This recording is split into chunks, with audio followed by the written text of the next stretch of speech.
ano, saan, sino, bakit, sa panong paraan. Minsan, ang swerte mo nasa paligid lang. Ang buhay ay ganyan, nasa palad mo ang pagbabago ng takbo.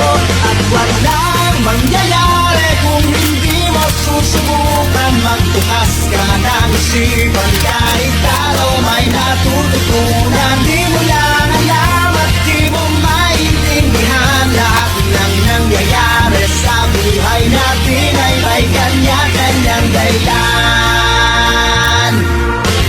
Pepito Manaloto, swerte mo ay todo-todo. Napunta sa'yo lahat ng buwenas sa mundo. At pag pupol ang kay Pedro ay kay Pero ang kay Pepito, tiyak panalo, yan ang